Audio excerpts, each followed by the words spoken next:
Շարունակվում է առավոտ լուսոն սիրելի հեռուստադիտողներ եւ մենք անդրադառնում ենք բոլոր թեմաներին, որոնք կարեւոր են մեզ համար, արդիական եւ իհարկե երբեմն վտանգներ են ներկայացնում ու առիթն օգտագործելով փորձում ենք մասնագետների հետ հասկանալ, թե ինչպես կարելի է կանխարգելել այդ խնդիրները։ Իսկ այս անգամ վտանգը սոցիալական հարթակներից, Google-ից ու մասնավորապես ChatGPT-ից կախվածությունն է։ Դեռահասների մոտ մասնավորապես եւ խնդիրների լուծում կփորձենք տալ հյուրի հետ։ Մեր տաղավարում է կլինիկական հոգեբան Մարինա Ղազարյանը, ողջույն։ Բարև ձեզ։ Ուրախ եմ առավոտը սկսել ձեզ հետ եւ այս կարևոր թեմայի մասին զրույցով երեք երբ ծանոթացա թեմային ChatGPT-ից կախվածություն, որոշեցի ChatGPT-ին հարցնել, թե ինչպիսի կախվածություն կարող է առաջանալ եւ ինչ խնդիրներ հատկապես հոգեբանական, ընդամենը 4 կետ նշեց, շատ ազնիվ գտնվելով, ասելով, որ սկզբում սահմանափակվում է դեռահասների մտածողությունը, արդյոք դա այդպես է։ Այո։ Մենք խնդիր ունենք պատրաստի ստանալու, եթե նախկինում գոնե որ տարբեր սերնդային փուլերում սկզբում օգտվում էին տարբեր գրքերից, զուգահեռ դնում բառարանները թարգմանության, մենք ավելի վաղ սերունդը մեր հանրագիտարաններից օգտվելու այդ պրակտիկաներ, գտնել սկզբում տառը, նույնիսկ այդ որ այբուբենը մտքում գալիս է եւ ոնց գտնենք տվյալ բառը, բացում ենք կար նաև տենդենց գրքի ընթերցանությունից հետո մեկ այլ գիրք ընթերցելու եւ այդպիսի սկզբունքով գրվում էին կուրսային աշխատանքներ, դիպլոմային աշխատանքներ, ավելի վաղ տարիքում, դպրոցում,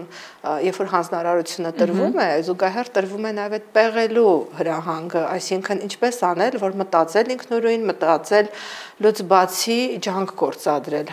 եւ այդ ջանասիրությունը, ջանքերը հետագայում հենց մեր կամքի ձևավորման պայքարի նախադրյալներն են։ Իսկ արհեստական բանականությունը մեզ տալիս է պատրաստի, ինչ խոսք, հեշտացրել է կյանքը եւ այստեղ մենք չենք կարող հակասել, որ ժամանակը ոսկի է, այդ արտահայտությանը եւ ամեն ինչ տրվում է պատրաստի եւ նույնիսկ կանդրություններ, եթե մենք ուզում ենք գրքի կոնսպեկտը, տալիս է կոնսպեկտը, եթե ինչ որ մի մասն ենք ուզում, նույնիսկ այդ ընտրությունները կա, թե ինչ ծավալն ենք մենք ուզում եւ մատուցում է մեզ արհեստական բանականությունը։ Այլ հարց է, որ մենք վերլուծական մտածողությամբ օժտված լինելով ենք մտել օգտվել այդ գործիքից, քանի որ ես չեմ ուզում տալ ծայրահեղություններ, ընդհանուր առմամբ ծայրահեղությունները սխալ են, որովհետև կան բարիք գործող մարդիկ եւ հասարակություններ եւ չարիք գործող մարդիկ կամ խմբեր, խմբավորումներ, հասարակություններ, նույն առումով մենք նայում ենք որպես արհեստական բանականության, որպես գործիք,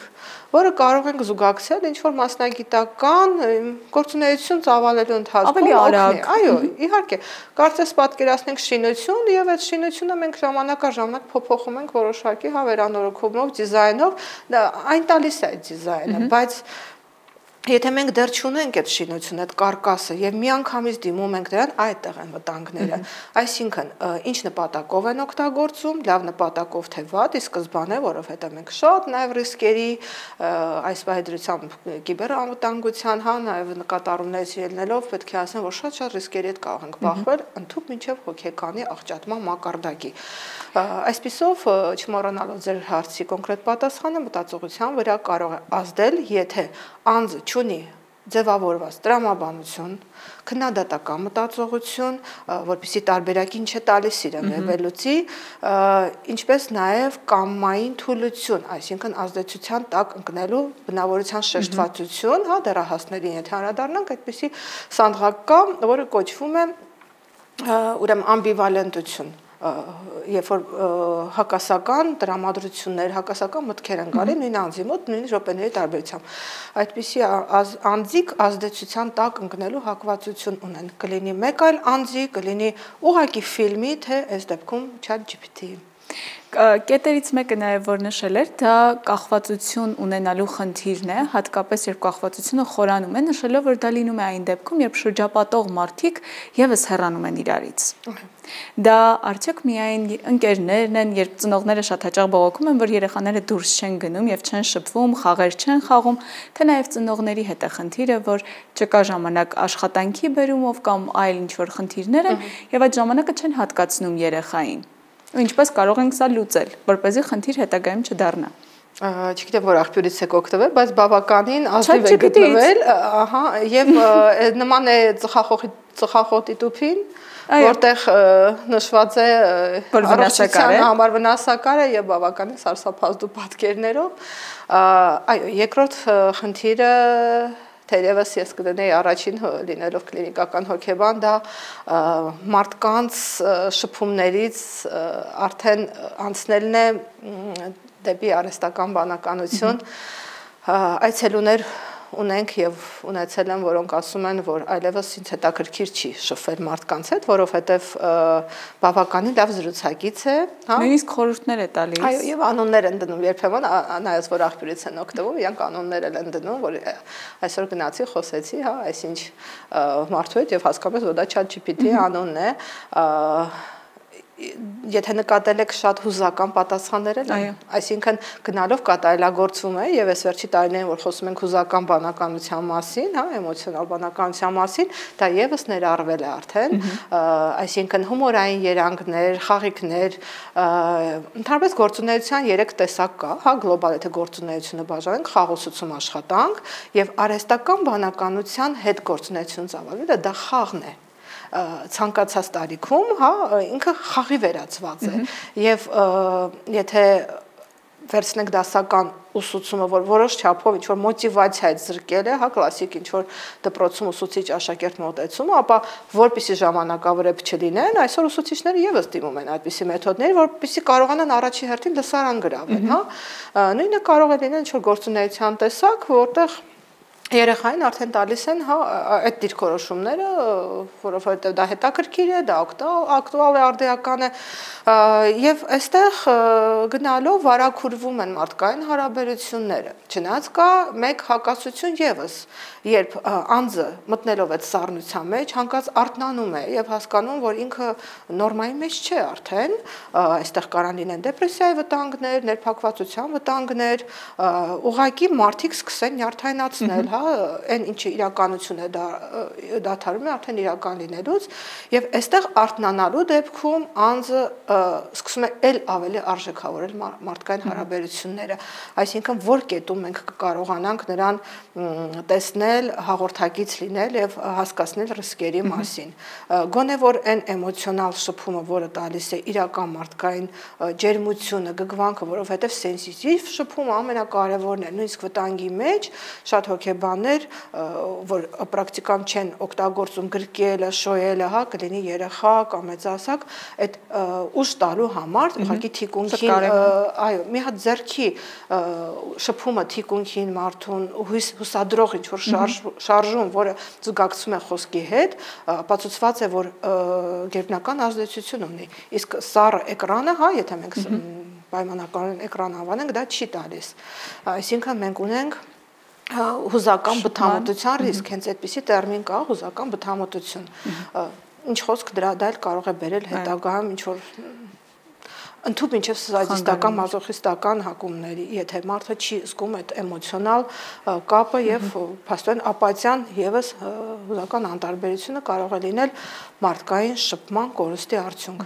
Իհարկե կարող ենք նաեւ շատ երկար խոսել ֆիզիկական խնդիրների մասին, որոնք առաջանում են եւ ոչ միայն կախվածությունից էկրաններից, այս դեպքում աչքերի հոգնածություն, գլխացավեր եւ այլն։ Նստակյաց կյանքը, որը շատ վատ է, բայց հիմա առաջարկում եմ խոսել այն քայլերի մասին, որոնք կարող ենք մենք կիրառել առաջին հերթին մեզ պաշտպանելու կախվածությունից, հետագայում եթե մեր շրջապատում կան դեռահասներ, հատկապես ծնողներին, ինչ խորհուրդ տալ, որպեսզի երեխաներին բացատրեն, որ այդ էկրանները այո կարող են քեզ օգնել, աջակցել եւ երբեք չեն կարող փոխարինել իրական մարդու հետ շփմանը։ Հարցը հենց կարևոր նախապայմաններ, այսինքն ձեր հարցը հենց արդեն լուծման տարբերակն է, որ ծնողը երեխայի հետ կապը չպետք է կորցնի։ Անկախ նրանից երեխան ինչով է զբաղված, ցանկալի է, որ մեծահասակի ներգրաված ազդեցություն լինի, այսինքն ոչ թե լինի ուղղահայաց հսկողություն վերևից ներքև, հա, նույնիսկ հասակով որ նայենք, մարդիկ երբեմն երբ որ երեխայի հասակին են հավասարվում ավելի ազդեցիկ է լինում։ Ծնողը պետք է ներգրավված լինի երեխայի գործունեության մեջ, նախ ասելով, որ հետաքրքիր է դու ինչով ես զբաղվում։ Եթե մենք միանգամից դնում ենք արգելք, իսկ արգելված պտուղը քաղցր է, երեխան ավելի է մտնում, ընդհանուր մինչև վտանգավոր սոցիալական կայք է, այստեղ միայն ChatGPT-ի խնդիրը չի, մենք ունեցել ենք շատ նախադրյալներ դեռ տարիներ առաջ, երբ որ ուղղակի սոցիալական կայքը հրամցնում է այնպիսի մոդելներ, որոնք կտրում են հենց ծնողից։ Պատկերացրեք ուղղակի մի լարված խաղ, որը երեխան խաղում է, եւ այդ լարվածության ժամանակ ինքը արտաքին աշխարհից կտրվում է։ Մայրը, որը կկանչի նրան ուղղակի ասելու, որ գիտես, ծնունդդ պատրաստ է, ինքը գոնե մտքում կասի, որ էլի եկավ, էլի ինձ զզվացրեց, հա, իսկ շատ երեխաներ արդեն բարձրաձայն են ասում։ Այսինքն, էկրանների ազդեցությունը, թվում նաև արհեստական բանականության գործոնների չարաշահումը բերում է նրան, որ ֆիլտրը ներքին խախտվում է։ Այսինքն, մենք ունենք ներքին ֆիլտր, ինչը ասենք բարձր, ինչը ցածր, այստեղ էթիկական կոդեքսներ է խախտվում։ Եվ ընդհանուր առմամբ ինչքան արագ է զարգանում, հա, արհեստական բանականության ազդեցությունը ChatGPT-ի դերը մեր կյանքում, բայց իրավական կողմը հետ է մնում, էթիկական կողմը հետ է մնում եւ հոգեբանականը նույնպես։ Այսինքն համատեղ չեն զարգանում, հա, մի բան ոնց որ գնում է արագընթաց, պատկերացնենք ճանապարհի արդեն հասել է ֆինիշին, մյուսները դեռ հետ են մնում։ Այստեղ էլ է պետք տեսնել խնդիրը, որ ինչպես կհաղորդակցվի ծնողի հետ, եթե նա նյարդայնացած է եւ փաստորեն դոմինանտ է այնտեղ ChatGPT-ն։ Առաջանում է բախումներ նաև այն շփումներում, որտեղ ուսուցանողի եւ ուսուցանվողի հարաբերություններն են։ Երեխաները այսօր թերահավատորեն իրենց դասախոսի ուսուցչի կարծիքին գնում են եւ նույն հարցը տալիս են ChatGPT-ին եւ եթե շրջանցիկ պատասխաններ են, ել չեմ ասում սխալ, նրանք հաջորդ օրը մտնում են դասարան կամ լսարան եւ ասում, որ եւ այդպես ամբողջ դասարանները գիտեք, դուք սխալ եք պատասխանել, որովհետեւ ես ChatGPT-ին հարցեցի, այս խնդիրը այսպես չի լուծվում կամ ինչ, այսինքն այստեղ գնում են նաեւ հեղինակությունների բախում, կարծես մեծ հարցից ծագելու են փոքր ենթահարցեր, թե ինչպիսի կոնֆլիկտներ կարող են բերել, կասկածամտության սանդղակն է ավելանում, այսինքն ցանկացած բան այդ րոպեին ոչ թե լսում են, այլ արագ սպասում են երբ են գնալու, իրենք հասնեն իրենց հեռախոսին, համակարգչին, որ ստուգեն։ Իրական բժշկության մեջ պատկերացրեք այդ ամեն ինչ այնպիսի ճշգրիտ գիտությունների, որտեղ արդեն մարդկային գործոնը դրվում է առողջապահական ոլորտում է։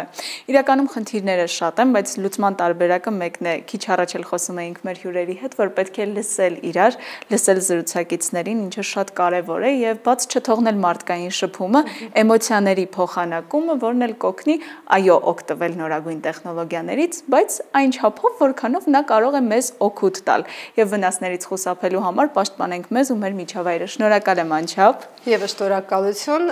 այս ամենը կոչվում է ուղղակի իմունիտետ եւ հոգեհիգիենա։ Այն պետք է լինի փոքր չափով, հա, հակամարմինները պետք է լինեն, ծայրահեղ չնայենք, բայց ունենանք մեծ զգուշություն եւ հետեւողականություն, հատկապես երեխաների ոլորտում։ Շնորհակալ եմ։ Իսկ մենք սիրելի հեռուստադիտողներ շարունակենք եթերը երաժշտությամբ։